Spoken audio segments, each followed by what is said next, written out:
Aşbaz banka girəndə nə olur? Bu gün uşaqlarla bir yerdə parkda rəsm çəkməyə gəlmişik. Güzel parkı.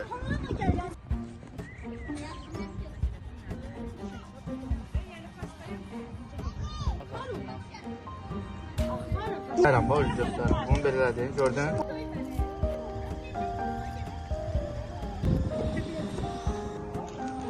Uşaqlar bura baxın.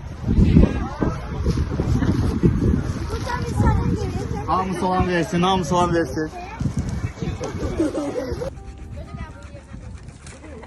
Zəhra bura bax. Nə sərəydin önünə?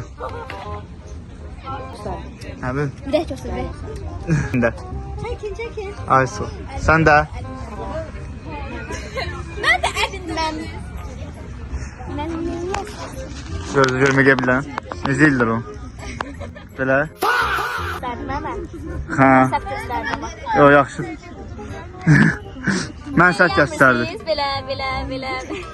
Necə yo, belə. Dərin deyirsən ki o? Belə? Nəs göstər. Nəs göstər. Nəs göstər.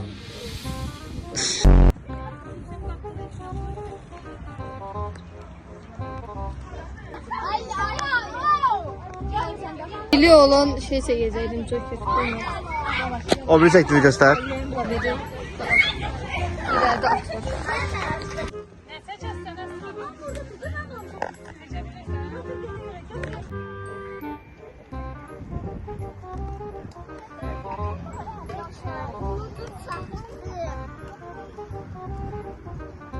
A few moments later.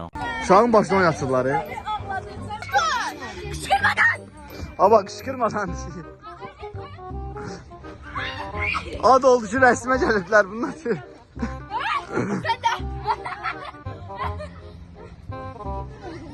Bildiğin öncesi ve sonrası eləyəcəm. Dersin öncesi ve sonrası. Bu iki bağda yiyib içmədən gəlirlər. Rəsmdən çəkdilər, yoruldular. Arafatlardan birini dinən. Yox deyirəm. Dinən. Börək güləndə nə olur? Yox, aşbaz banka girəndə nə olur? Ne olur? Power bank. Bunlar da qaş tutdu oynayırlar. Bu iki kız da Viking'den gəlirlərmiş. Yiyib içməkdən yox.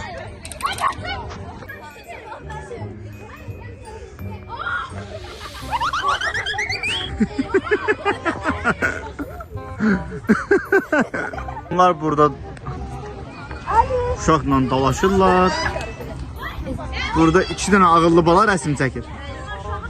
Sanmasa burada iki dənə ağıllı bala rəsm çəkir. Burada bunlar dolaşırlar. Biz deyirik. Siz? Həbib neyinirsiniz? Peşin, gəl dayanmışsınız da gəl. Rəsm çəkdiniz dayanmışsınız. Ardınız gəlmədi. Burada da bu uşağımız esse yazır. İngiliz dilində. Sən nə inirsən? Rəsmə gəlmişsiniz, topda oynuyorsunuz. Özə qozla.